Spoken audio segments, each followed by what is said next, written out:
Chapter 11. The Man on the Tour. The extract from my private diary which forms the last chapter has brought my narrative up to the 18th of October, a time when these strange events began to move swiftly towards their terrible conclusion. The incidents of the next few days are indelibly graven upon my recollection, and I can tell them without reference to the notes made at the time. I start them from the day which succeeded that upon which I had established two facts of great importance. The one that Mrs. Laura Lyons of Coombe Tracey had written to Sir Charles Baskerville and made an appointment with him at the very place and hour that he met his death. The other that the lurking man upon the moor was to be found among the stone huts upon the hillside. With these two facts in my possession, I felt that either my intelligence or my courage must be deficient if I could not throw some further light upon these dark places. I had no opportunity to tell the baronet what I had learned about Mrs. Lyons upon the evening before, for Dr. Mortimer remained with him at cards until it was very late. At breakfast, however, I informed him about my discovery, and asked him whether he would care to accompany me to Coombe Tracey. At first he was very eager to come, but on second thoughts it seemed to both of us that if I went alone the results might be better. The more formal we made the visit, the less information we might obtain. I left Sir Henry behind, therefore, not without some prickings of conscience, and drove off upon my new quest. When I reached Coombe Tracey I told Perkins to put up the horses, and I made inquiries for the lady whom I had come to interrogate. I had no difficulty in finding her rooms, which were central and well appointed. A maid showed me in without ceremony, and as I entered the sitting-room, a lady, who was sitting before a Remington typewriter, sprang up with a pleasant smile of welcome. Her face fell, however, when she saw that I was a stranger, and she sat down again and asked me the object of my visit. The first impression left by Mrs. Lyons was one of extreme beauty. Her eyes and hair were of the same rich hazel colour, and her cheeks, though considerably freckled, were flushed with the exquisite bloom of the brunette, the dainty pink which lurks at the heart of the sulphur rose. Admiration was, I repeat, the first impression. But the second was criticism. There was something subtly wrong with the face, some coarseness of expression, some hardness perhaps of eye, some looseness of lip which marred its perfect beauty. But these, of course, are afterthoughts.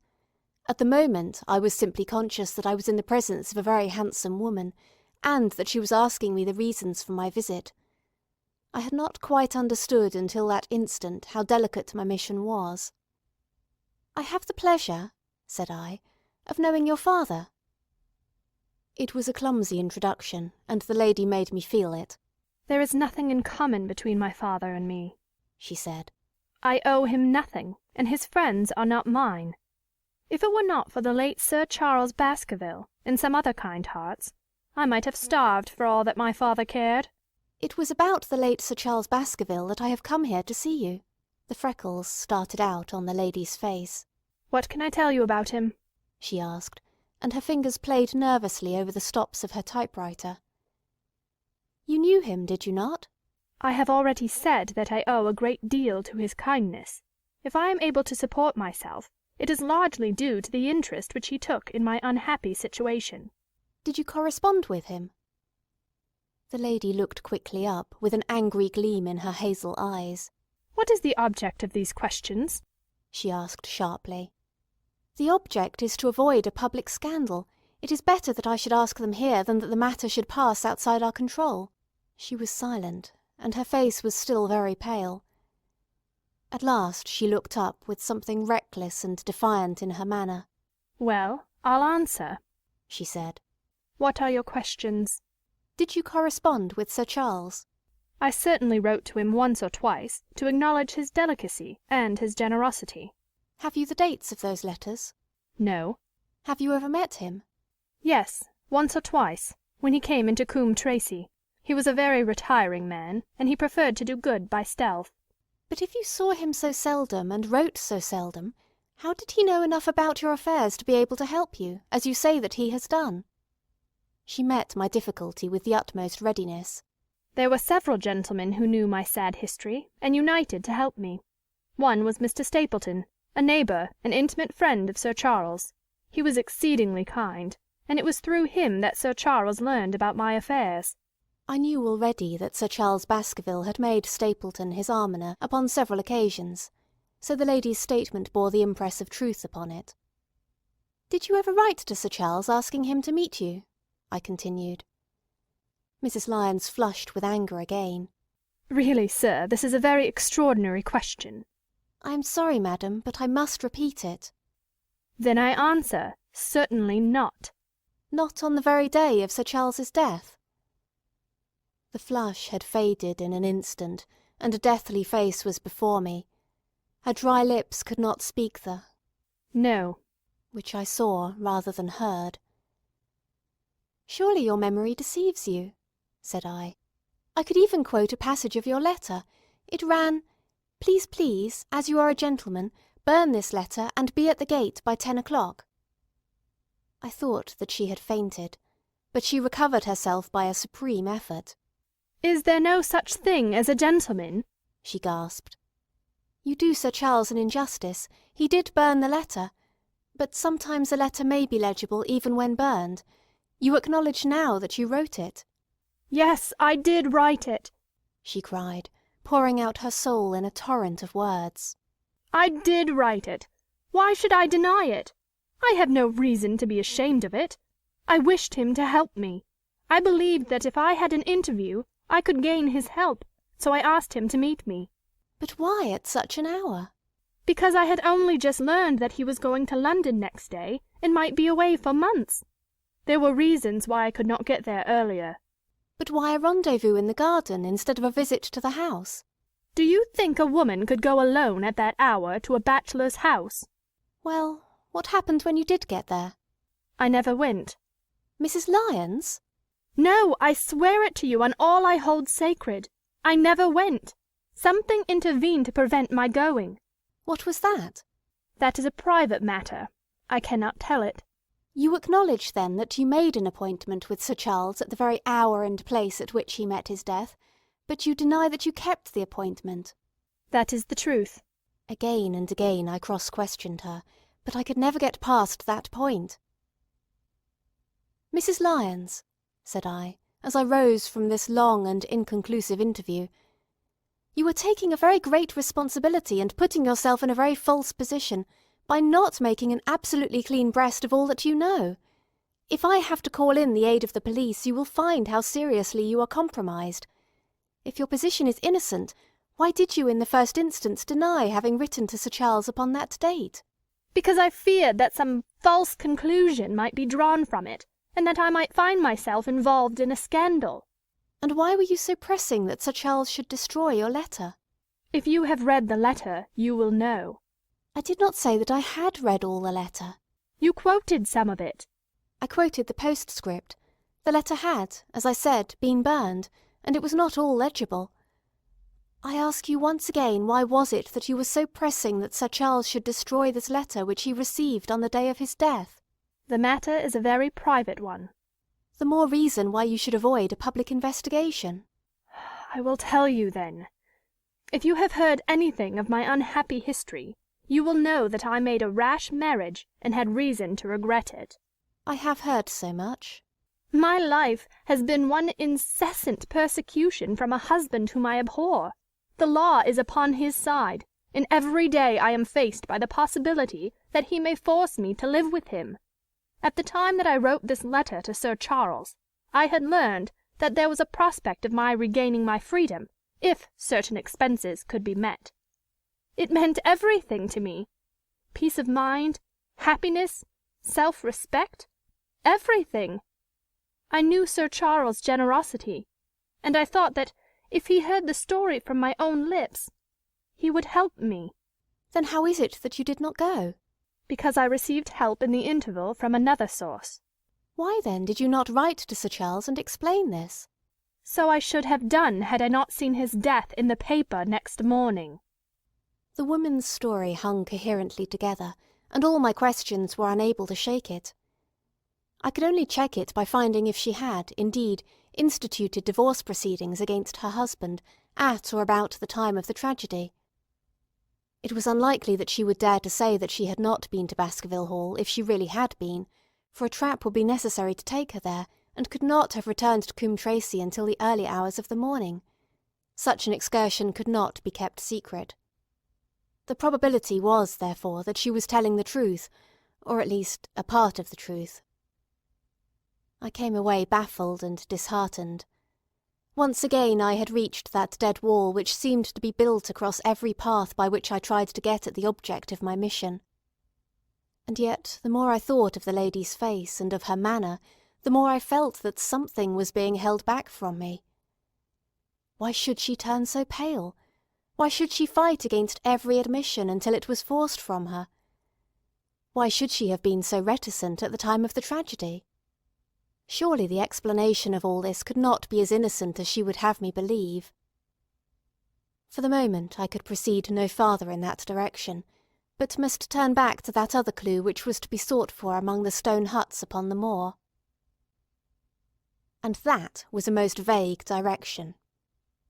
I realised it as I drove back, and noted how hill after hill showed traces of the ancient people. Barrymore's only indication had been that the stranger lived in one of these abandoned huts, and many hundreds of them are scattered throughout the length and breadth of the moor. But I had my own experience for a guide, since it had shown me the man himself standing upon the summit of the Black Tor. That, then, should be the centre of my search. From there I should explore every hut upon the moor until I lighted upon the right one. If this man were inside it, I should find out from his own lips, at the point of my revolver if necessary, who he was and why he had dogged us so long. He might slip away from us in the crowd of Regent Street, but it would puzzle him to do so upon the lonely moor. On the other hand, if I should find the hut and its tenant should not be within it, I must remain there, however long the vigil, until he returned. Holmes had missed him in London. It would indeed be a triumph for me if I could run him to earth where my master had failed.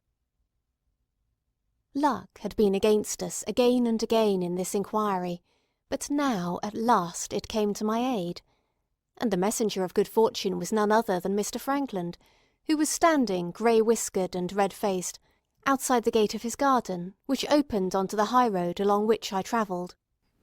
"Good day, Dr. Watson," cried he with unwonted good humour. "You must really give your horses a rest and come in to have a glass of wine, and to congratulate me."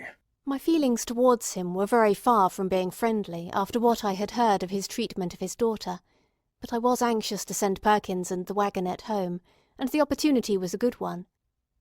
I alighted and sent a message to Sir Henry that I should walk over in time for dinner. Then I followed Frankland into his dining-room. "It is a great day for me, sir, one of the red-letter days of my life," he cried with many chuckles. "I have brought off a double event. I mean to teach them in these parts that law is law, and that there is a man here who does not fear to invoke it. I have established a right of way through the centre of old Middleton's park. Slap across it, sir, within 100 yards of his own front door. What do you think of that? We'll teach these magnates that they cannot ride roughshod over the rights of the commoners, confound them. And I've closed the wood where the Fernworthy folk used to picnic. These infernal people seem to think that there are no rights of property, and that they can swarm where they like with their papers and their bottles.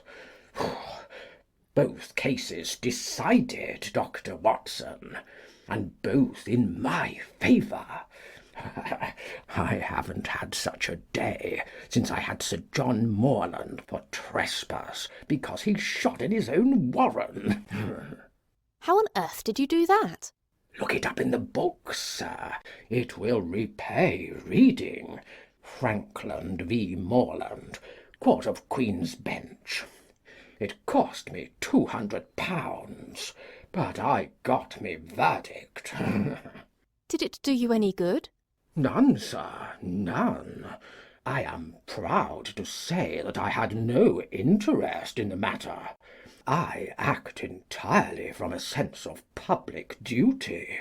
I have no doubt, for example, that the Fernworthy people will burn me in effigy tonight. I told the police last time they did it that they should stop these disgraceful exhibitions. The county constabulary is in a scandalous state, sir, and it has not afforded me the protection to which I am entitled. The case of Frankland v. Regina will bring the matter before the attention of the public. I told them that they would have occasion to regret their treatment of me, and already my words have come true. How so? I asked. The old man put on a very knowing expression. Because I could tell them what they are dying to know, but nothing would induce me to help the rascals in any way. I had been casting round for some excuse by which I could get away from his gossip, but now I began to wish to hear more of it. I had seen enough of the contrary nature of the old sinner to understand that any strong sign of interest would be the surest way to stop his confidences. "Some poaching case, no doubt," said I, with an indifferent manner. "Ah, my boy, a very much more important matter than that. What about the convict on the moor?" I stared. "You don't mean that you know where he is?" said I. "I may not know exactly where he is, but I am quite sure that I could help the police to lay their hands on him. Has it never struck you that the way to catch that man was to find out where he got his food, and so trace it to him?" He certainly seemed to be getting uncomfortably near the truth. "No doubt," said I. "But how do you know that he is anywhere upon the moor?" "I know it because I have seen with my own eyes the messenger who takes him his food." My heart sank for Barrymore. It was a serious thing to be in the power of this spiteful old busybody. But his next remark took a weight from my mind. "You'll be surprised to hear that his food is taken to him by a child. I see him every day through my telescope upon the roof. He passes along the same path at the same hour, and to whom should he be going except to the convict?" Here was luck indeed, and yet I suppressed all appearance of interest. A child! Barrymore had said that our unknown was supplied by a boy. It was on his track, and not upon the convict's, that Frankland had stumbled. If I could get his knowledge, it might save me a long and weary hunt.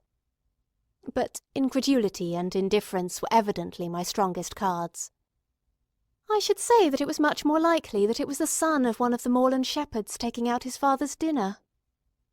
The least appearance of opposition struck fire out of the old autocrat. His eyes looked malignantly at me, and his grey whiskers bristled like those of an angry cat. "Indeed, sir," said he, pointing out over the wide-stretching moor. "Do you see that black tor over yonder? Well, do you see the low hill beyond, with the thorn bush upon it? It is the stoniest part of the whole moor. Is that a place where a shepherd would be likely to take his station? Your suggestion, sir, is a most absurd one." I meekly answered that I had spoken without knowing all the facts. My submission pleased him, and led him to further confidences. "You may be sure, sir, that I have very good grounds before I come to an opinion. I have seen the boy again and again with his bundle. Every day, and sometimes twice a day, I have been able— Oh, but wait a moment, Dr. Watson. Do my eyes deceive me, or is there at the present moment something moving upon that hillside?" It was several miles off, but I could distinctly see a small dark dot against the dull green and grey. "Come, sir, come," cried Frankland, rushing upstairs.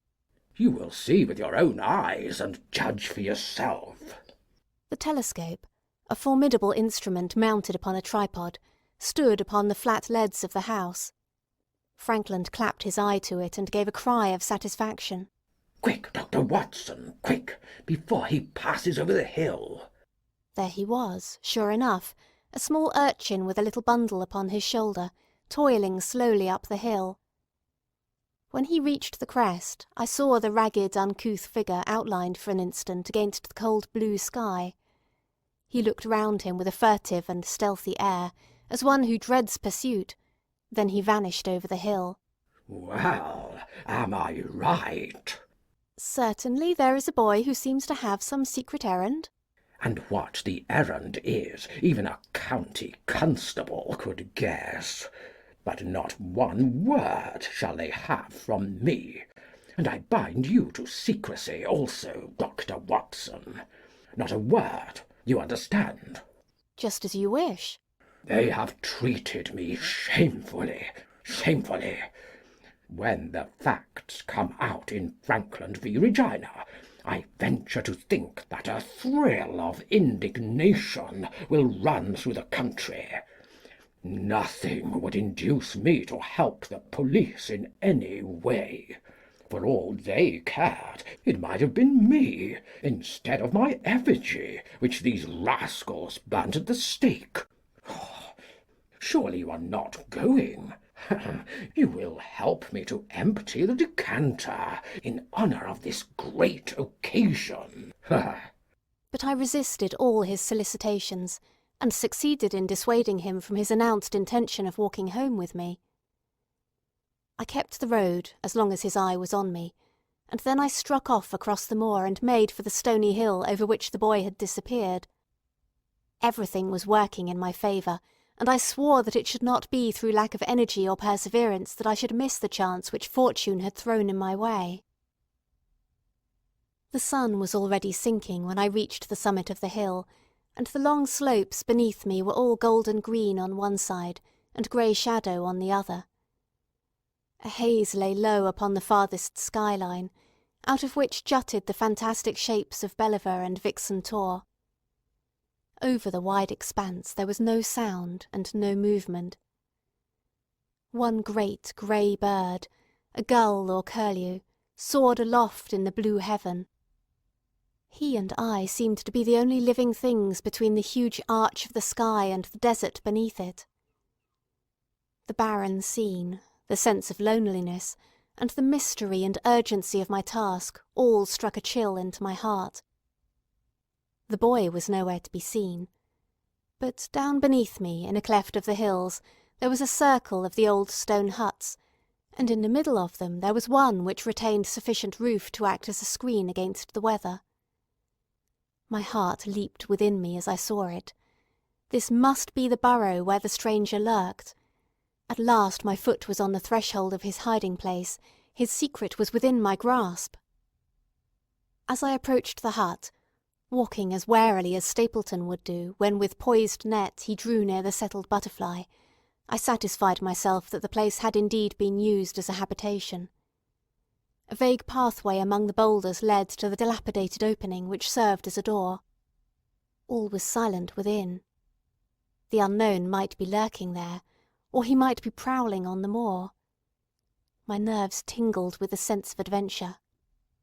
Throwing aside my cigarette, I closed my hand upon the butt of my revolver, and, walking swiftly up to the door, I looked in. The place was empty. But there were ample signs that I had not come upon a false scent. This was certainly where the man lived. Some blankets rolled in a waterproof lay upon that very stone slab upon which Neolithic man had once slumbered. The ashes of a fire were heaped in a rude grate. Beside it lay some cooking utensils and a bucket half full of water. A litter of empty tins showed that the place had been occupied for some time, and I saw, as my eyes became accustomed to the checkered light, a pannikin and a half-full bottle of spirits standing in the corner. In the middle of the hut a flat stone served the purpose of a table, and upon this stood a small cloth bundle, the same, no doubt, which I had seen through the telescope upon the shoulder of the boy. It contained a loaf of bread, a tinned tongue, and 2 tins of preserved peaches. As I set it down again, after having examined it, my heart leaped to see that beneath it there lay a sheet of paper with writing upon it. I raised it, and this was what I read, roughly scrawled in pencil. Dr. Watson has gone to Coombe Tracey. For a minute I stood there, with the paper in my hands, thinking out the meaning of this curt message. It was I, then, and not Sir Henry, who was being dogged by this secret man. He had not followed me himself, but he had set an agent, the boy perhaps, upon my track, and this was his report. Possibly I had taken no step, since I had been upon the moor, which had not been observed and reported. Always there was this feeling of an unseen force, a fine net drawn round us with infinite skill and delicacy, holding us so lightly that it was only at some supreme moment that one realized that one was indeed entangled in its meshes. If there was one report, there might be others, so I looked round the hut in search of them. There was no trace, however, of anything of the kind, nor could I discover any sign which might indicate the character or intentions of the man who lived in this singular place, save that he must be of Spartan habits and cared little for the comforts of life. When I thought of the heavy rains, and looked at the gaping roof, I understood how strong and immutable must be the purpose which had kept him in that inhospitable abode. Was he our malignant enemy, or was he by chance our guardian angel? I swore that I would not leave the hut until I knew. Outside the sun was sinking low, and the west was blazing with scarlet and gold. Its reflection was shot back in ruddy patches by the distant pools which lay amid the great Grimpen mire. There were the 2 towers of Baskerville Hall, and there a distant blur of smoke which marked the village of Grimpen. Between the two, behind the hill, was the house of the Stapletons. All was sweet and mellow and peaceful in the golden evening light, and yet as I looked at them, my soul shared none of the peace of nature, but quivered at the vagueness and the terror of that interview which every instant was bringing nearer. With tingling nerves, but a fixed purpose, I sat in the dark recess of the hut, and waited with sombre patience for the coming of its tenant. And then at last I heard him. Far away came the sharp clink of a boot striking upon a stone. Then another, and yet another, coming nearer and nearer. I shrank back into the darkest corner, and cocked the pistol in my pocket, determined not to discover myself until I had an opportunity of seeing something of the stranger. There was a long pause, which showed that he had stopped. Then once more the footsteps approached, and a shadow fell across the opening of the hut. "It is a lovely evening, my dear Watson," said a well-known voice. "I really think that you will be more comfortable outside than in."